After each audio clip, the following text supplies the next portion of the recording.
Assalamu alaikum, dear students.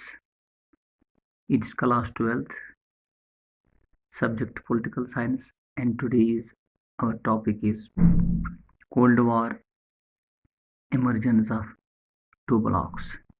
तो जैसा कि हमें मालूम है कि सेकंड वर्ल्ड वार ने पूरी दुनिया में एक किस्म की तबाही मचा दी थी, और जब वार ख़त्म हुआ उस वक़्त यूएसए ने जापान के दो शहरों पे, जिनका नाम हिरोशिमा एंड नागासाकी है, उस पे अगस्त 1945 में बॉम्ब से अटैक किया, और जिसकी वजह से जापान को सरेंडर करना पड़ा।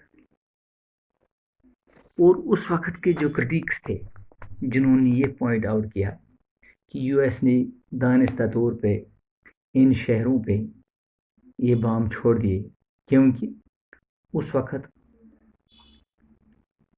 जापान जो था वो अब सरेंडर करने वाला था।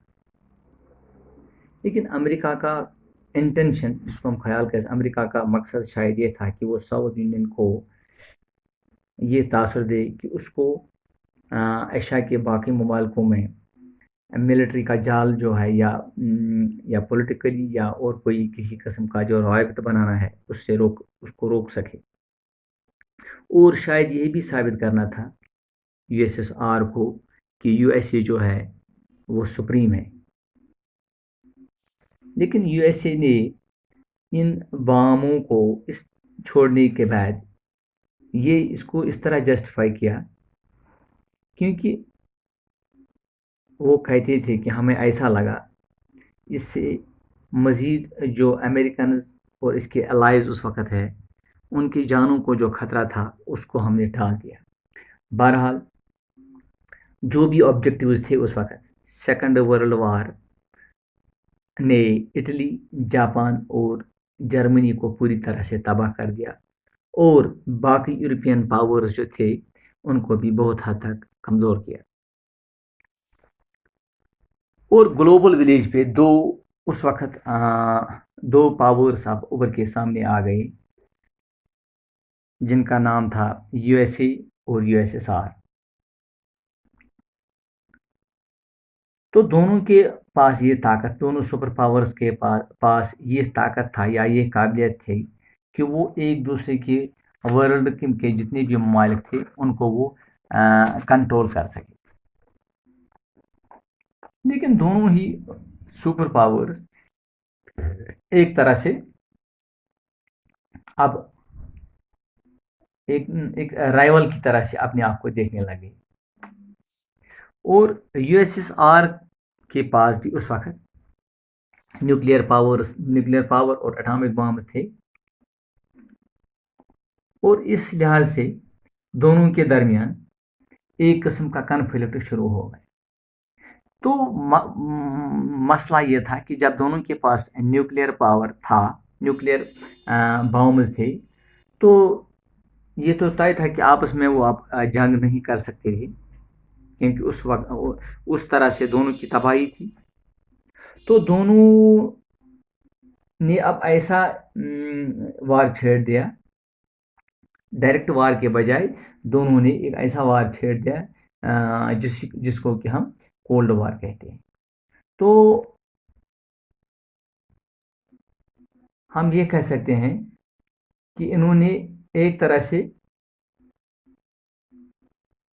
एक ऐसा माहौल क्रिएट कर दिया जिससे कि छुपके से, चोरी से एक दूसरे को नुकसान पहुंच सके, बगैर इसके कि वो आपस में मद मुकाबल खड़ा हो सके। तो ये वजह था कि कोल्ड वार का। तो अब हम ये कह सकते हैं कि इसका ओरिजिन था, बुनियाद जो थी, कॉज ऑफ और ओरिजिन जिसको हम कहते हैं, तो वो क्या था। तो कोल्ड वार जो ओरिजिनेट हुआ इंटरनेशनल सिनेरियो पे या इसका जो जितने भी हालात थे वो ये जब मंदिर आम पे आ गए, उस बहुत सारे मकसद थे उस वक्त। सबसे पहला जो मकसद था दैट वाज आइडियोलॉजिकल डिवाइड। तो दोनों में एक तरह से नजरियाती फर्क था, दोनों की नज़रें आपस में मुख्तलिफ थी। تو یہ ہمیں معلوم ہے کہ سیکنڈ ورلڈ وار جو ہے اس وقت برٹن اور فرانس وہ اب ڈکلائن ہونے جا رہا تھا، سپر پاورز اب نہیں ہو رہ گئی. تو دو نئے اسٹیٹس جن کا میں نے ابھی تذکرہ کیا، یو ایس اے اور یو ایس ایس آر. تو ایک یو ایس اے کیپٹلسٹ اور یو ایس ایس آر جو تھا وہ کمیونزم آئیڈیالوجی کو ریپرزینٹ کرتا تھا یا اس کو ایمرج کرنے جا رہا تھا. تو رشیا جو تھا وہ اب کمیونزم یا سوشلزم کو آگے بڑھانا چاہ رہا تھا، while U S A wanted to control the spread of communism. U S او کمیونزم یا سوشلزم کو روک دینا چاہتا تھا.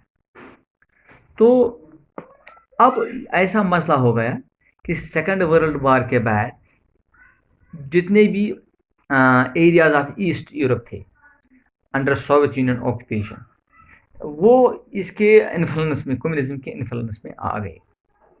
اس میں خاص طور سے قابل ذکر ہے ایسٹ جرمنی تھا، ہنگری تھا، رومانیہ تھا، یوگوسلاویا تھا،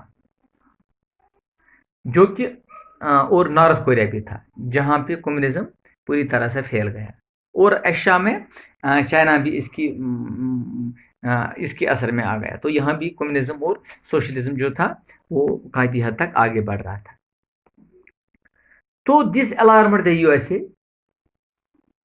اور دونوں میں یو ایس اے اور یو ایس ایس آر میں ایک آئیڈیالوجیکل سیریس آئیڈیالوجیکل رفٹ کھڑا ہوا ہے. Both started suspecting each other, freezing their war alliance. So ایک طرح سے یہی ایک مقصد، یہ فیکٹر بن گیا کہ جب دونوں کے درمیان یہ جنگ چھڑ گیا تو یہ بنیادی ایک وجہ تھا. اس کے بعد 2-3 وجہ اور بھی ہیں جس کو ہم آگے اگلے چیپٹر میں کور اپ کریں گے. شکریہ.